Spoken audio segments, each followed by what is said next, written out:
We're thinking of moving in with my in-laws now that we're expecting a baby.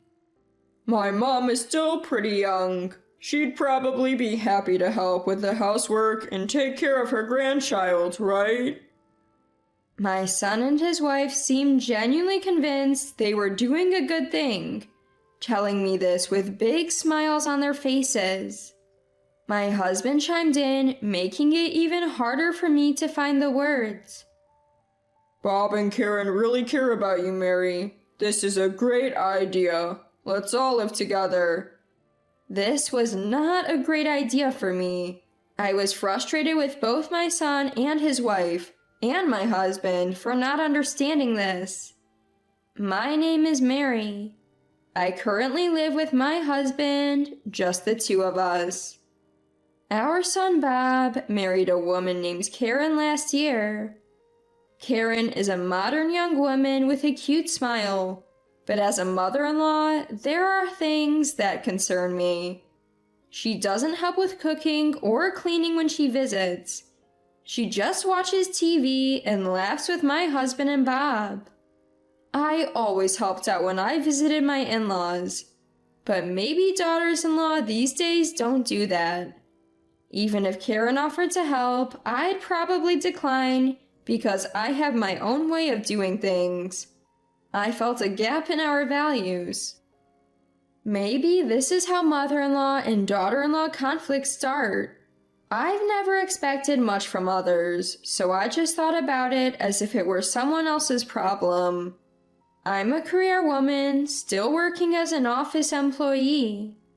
I didn't climb the corporate ladder because I loved my job. I did it out of necessity while raising Bob. My husband also worked, but he had health issues and changed jobs frequently, so his salary wasn't great.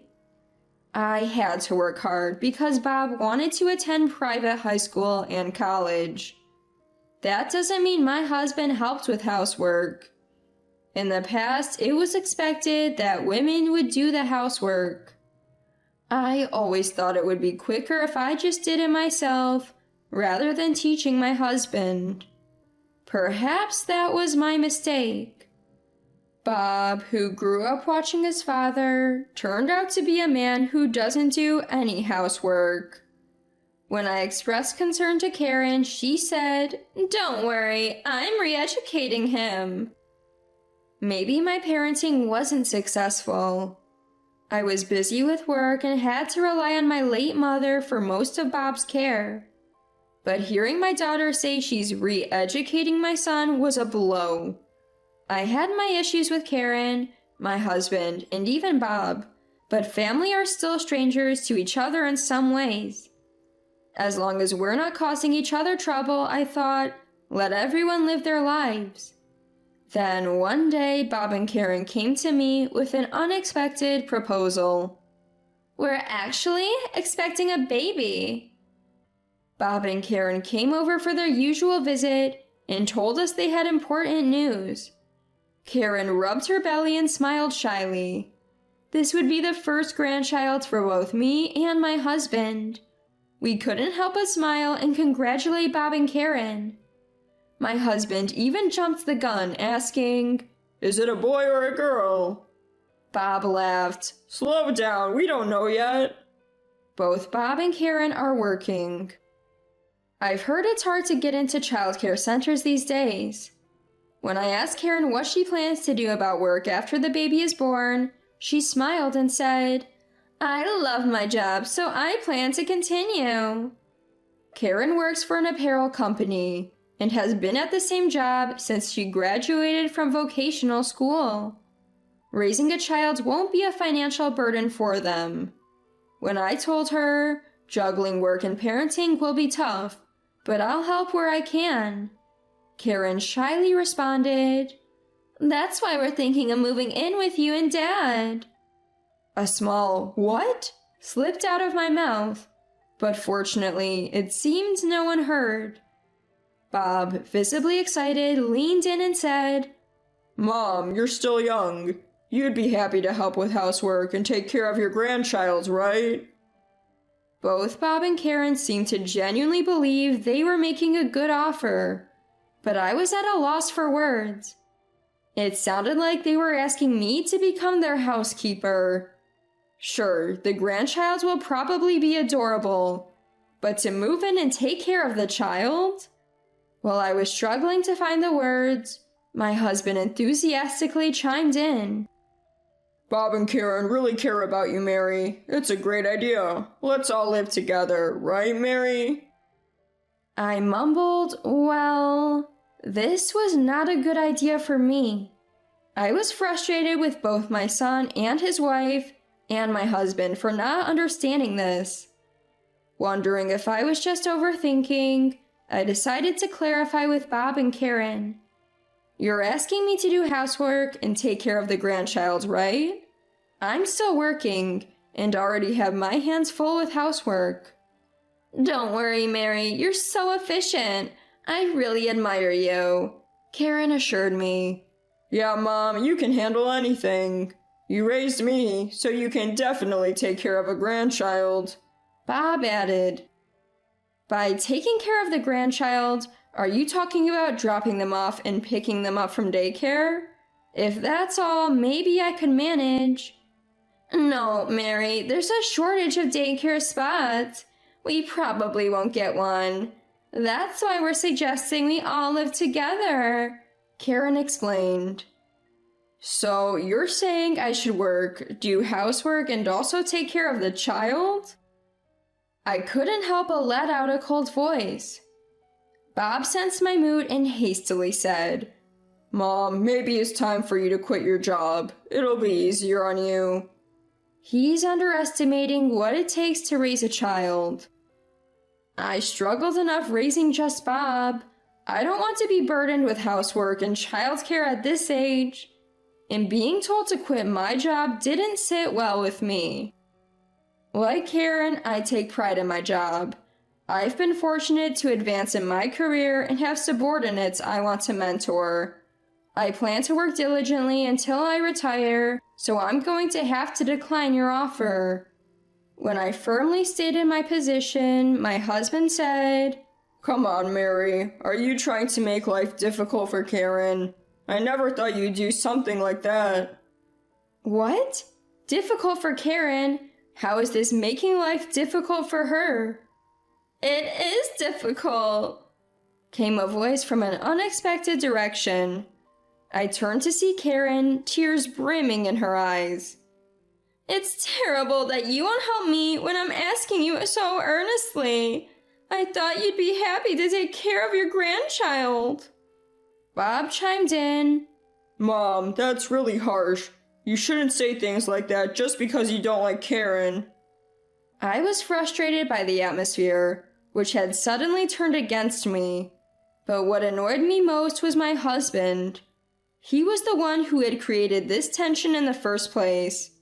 I was done with him, especially after he used the strong phrase, making life difficult for Karen, to negate my opinion.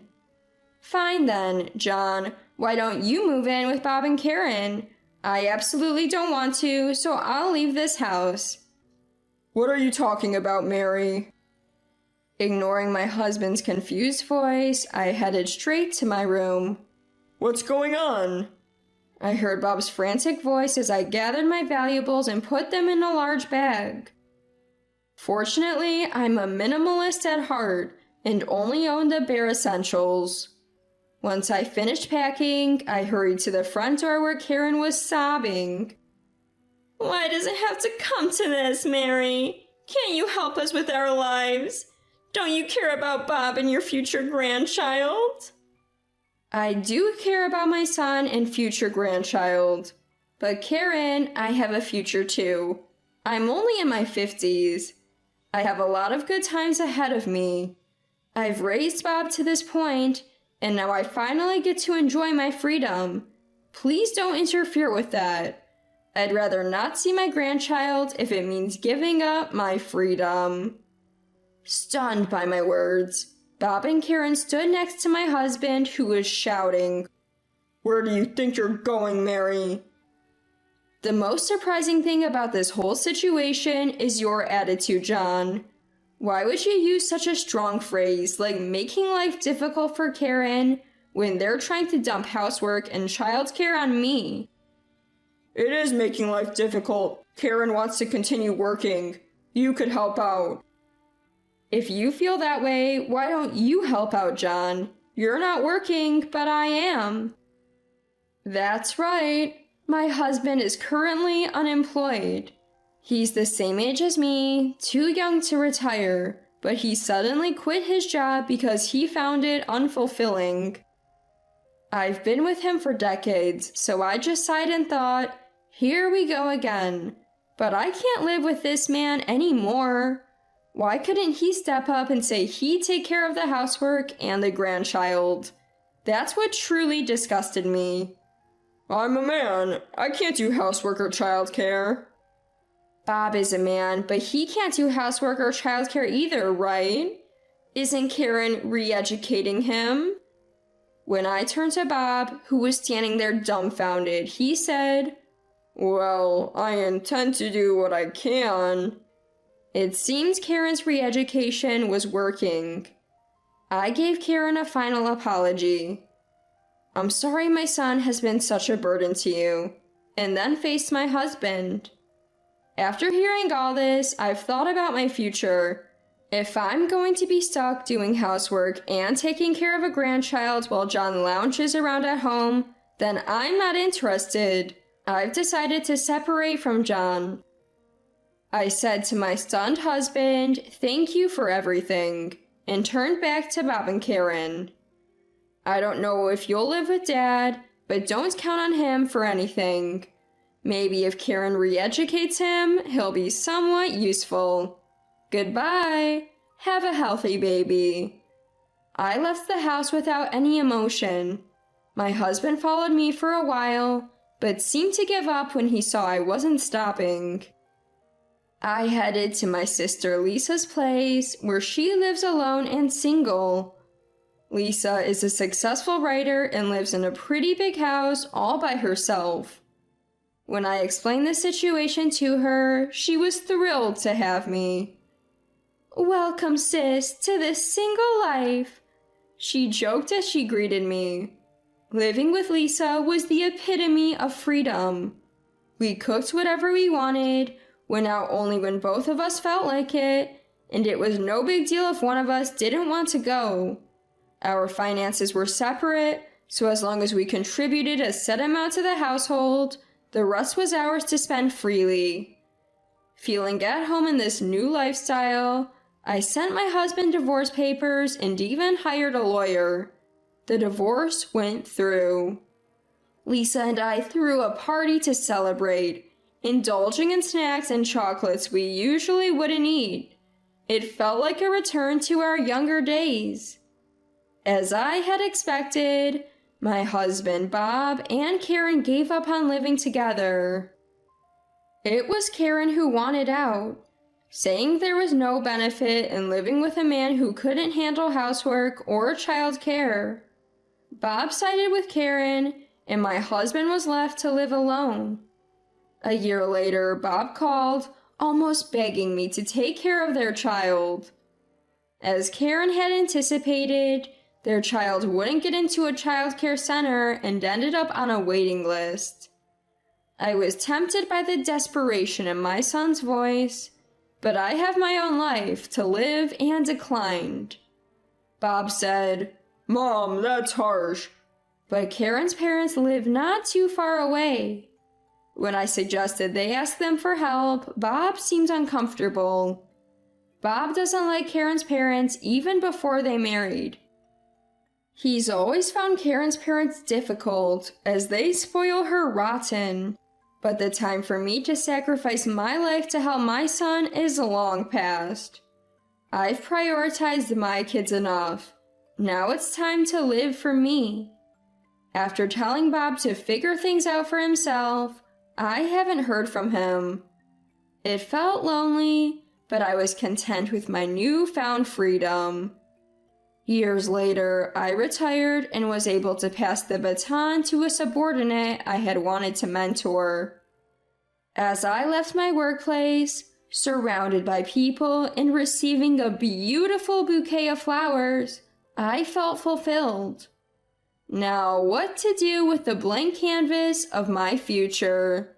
Lisa suggested, let's go on a trip. She showed me a brochure for a round-the-world cruise.